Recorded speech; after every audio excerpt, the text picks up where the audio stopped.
Movie की शुरुआत south Africa के एक जंगल से होती है, जहां कुछ लोग जानवरों को पकड़कर उनकी तस्करी कर रहे थे। वहां उनका बॉस कहता है कि कुछ अमेरिकन आने वाले हैं, इसलिए 7 नंबर के शेरनी को रेडी करो। दरअसल ये लोग शेर की मुंडी का व्यापार करते हैं। लोग यहाँ आते हैं और पैसा देकर शेर की मुंडी घर ले जाते हैं और बोलते हैं कि उन्होंने इसका शिकार किया है और अपनी शान बढ़ाते हैं। तभी उनका बॉस एक आदमी को एक शेरनी को मारने का ऑर्डर देता है। जैसे ही वो आदमी उसे शूट करता है तो गोली उस शेरनी की आंख पर लगती है, जिससे उसे लगता है कि वो मर गई है। लेकिन जैसे ही वो लोग उसे बाहर निकालने के लिए पिंजरे में जाते हैं तो वो जाग जाती है और उन पर अटैक कर देती है। वो वहाँ पर सब लोग को मार देती है। अब कहानी कुछ महीने बाद की दिखाई जाती है, जहाँ बागियों का एक ग्रुप जो गैर कानूनी तरह से जानवरों का बिजनेस करते हैं। वो लोग जानवरों के बॉडी पार्ट्स को अलग करके उनका बिजनेस करते हैं, जैसे हाथी के दांत, शेर की खाल और भी बहुत कुछ। उनके लीडर का नाम है जलाम, जो एक बागी संगठन चलाता है। उन्होंने एलिसिया विल्सन नाम की एक लड़की को भी किडनैप किया है। उसे बचाने के लिए एक टीम को यहाँ भेजा जाता है, जिसमें कुछ किराए के अमेरिकन सोल्जर्स होते हैं। यहाँ उस क्रू की लीडर का नाम है समांथा। ये लोग अपनी पोजीशन ले लेते हैं और रात होने का इंतजार करते हैं। उनकी मदद कर रहा था पाता नाम का एक आदमी, जो पहले इसी बागी संगठन का मेंबर था।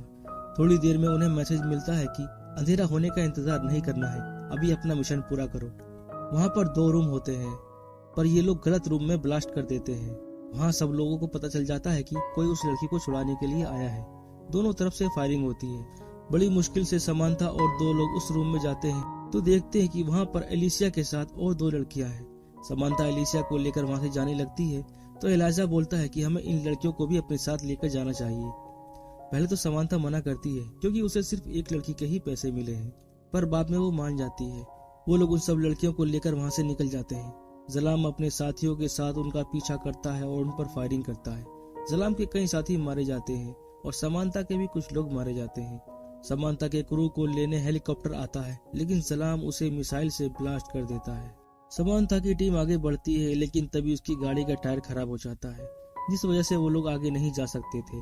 तभी जलाम भी अपने साथियों के साथ वहाँ आ जाता है और दोनों तरफ से फायरिंग होने लगती है। समांथा की टीम की गोलियां खत्म होने वाली थी, जिस वजह से वो लोग नदी में कूदने का फैसला करते हैं। तभी टीजे को गोली लग जाती है। समांथा उसे चलने को कहती है, लेकिन टीजे को पता था कि अब वो नहीं बचेगी, इसलिए वो वहीं रुककर जलाम के साथियों पर फायरिंग करती है और समांथा और बाकी लोग नदी में कूद जाते हैं और टीजे वहीं मारी जाती है। नदी में काफी दूर बहने के बाद वो लोग बड़ी मुश्किल से किनारे पर आ जाते हैं और आगे बढ़ते हैं, लेकिन उनमें से एक लड़की आगे नहीं जाती, क्योंकि वो बहुत डरी हुई थी। उसे आराम की जरूरत थी।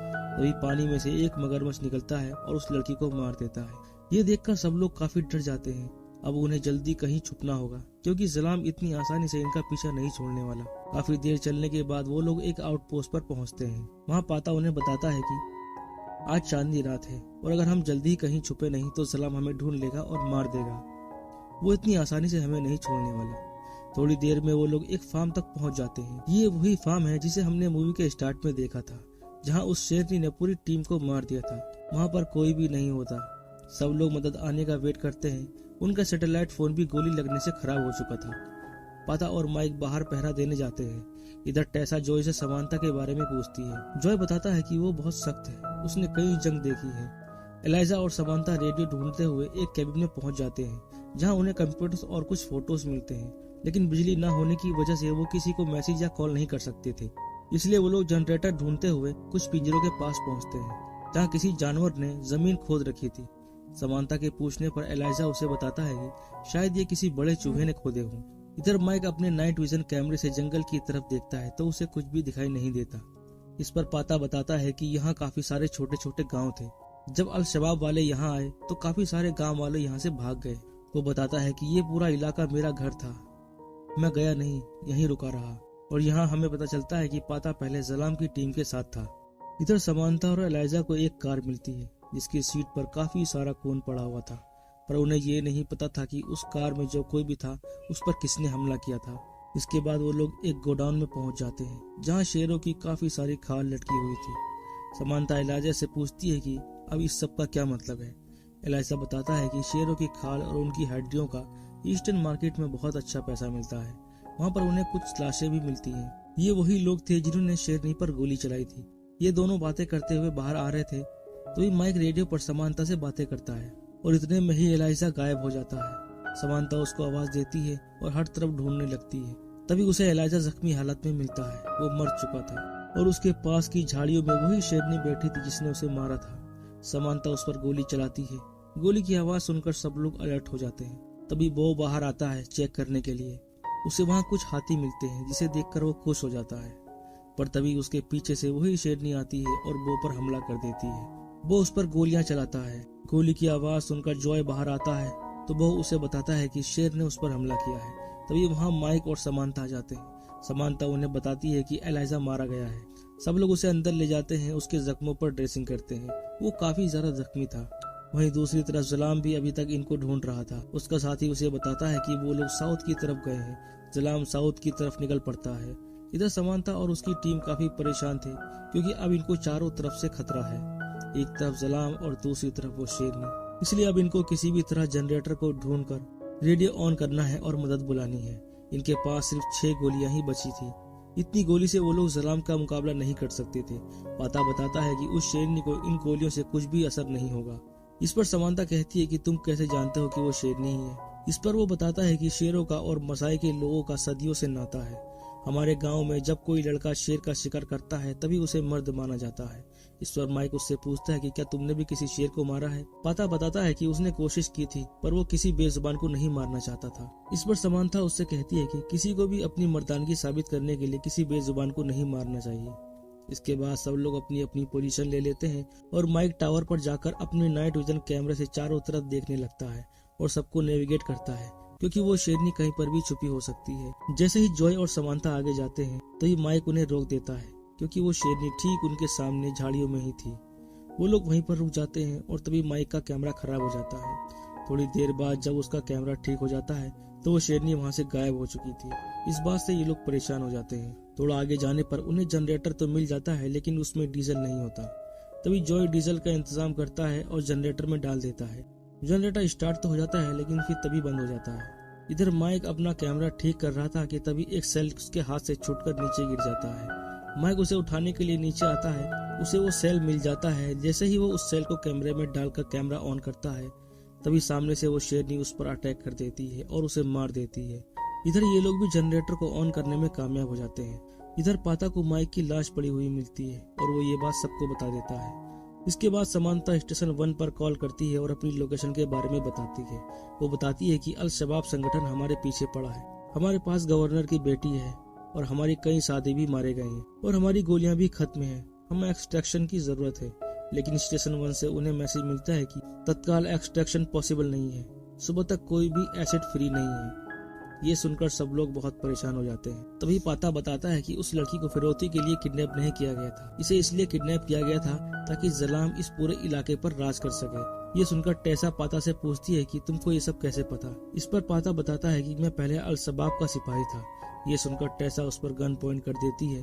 समांता उसे रोकती है। तब टेसा एलिसिया की पीठ दिखाते हुए कहती है कि जलाम के लोग जानवरों जैसा सलूक करते थे हमारे साथ और तुम उनके साथी हो। इस पर पाता बताता है कि जब मैं छोटा था तब मैंने अल शबाब को ज्वाइन किया था। जब मैंने छोड़ने की कोशिश की तो मुझे धमकी दी। अगर मैंने उन्हें छोड़ा तो वो मुझे और मेरे परिवार को मार देंगे, इसलिए मुझे रुकना पड़ा। जब मैंने उन्हें छोड़ा तो उन्होंने मेरी आंखों के सामने मेरे पूरे परिवार को मार दिया। इसके बाद टेसा भी अपनी कहानी बताती है।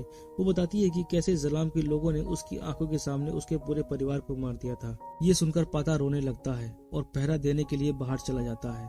तब तक जलाम भी अपने साथियों के साथ उनके फार्म तक पहुंच चुका था। इधर समांता और एलिसिया बातें कर रहे थे कि तभी पाता भागता हुआ आता है और बताता है कि जलाम यहाँ आ चुका है। तभी जॉय बड़ी खुशी से बताता है कि उसे एक गन मिल गई है और तभी वो शेरनी उस पर अटैक कर देती है, जिसे देखकर सब लोग भागने लगते हैं। समांता कार के नीचे छुप जाती है। वो शेरनी भी उस पर अटैक करने वाली थी कि तभी वहाँ एक ब्लास्ट होता है जिससे वो शेरनी वहाँ से भाग जाती है। जॉय भी जख्मी हालत में बाहर आ जाता है। जॉय जलाम के एक आदमी को गोली मार देता है जिसकी गन समांता उठा लेती है और उसके 2 आदमियों को शूट कर देती है।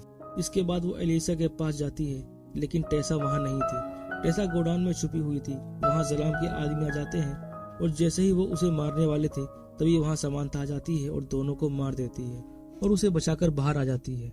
जॉय की हालत बहुत खराब थी, फिर भी वो जलाम के कई साथियों को मार देता है।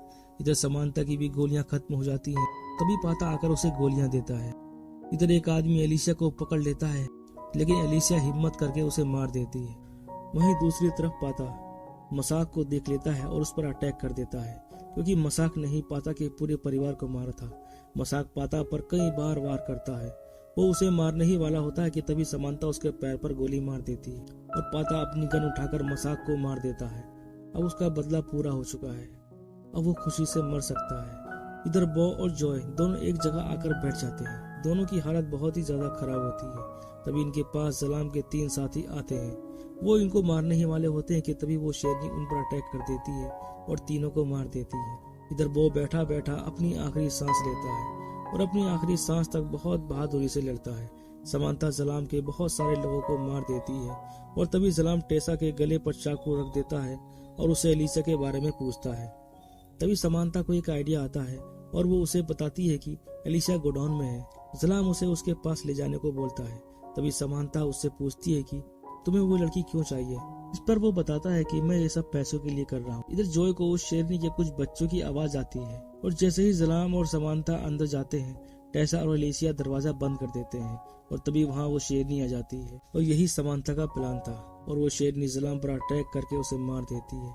वो समांता को भी मारने वाली थी कि तभी उसे बाहर से शेरनी के बच्चों की आवाज आती है। शेरनी अपने बच्चों को देखकर बहुत खुश हो जाती है और उन्हें लेकर वहाँ से चली जाती है। इसका मतलब वो शेरनी किसी को मारना नहीं बल्कि अपने बच्चों को बचाना चाहती थी। अब सब खत्म हो चुका था और सुबह भी हो जाती है।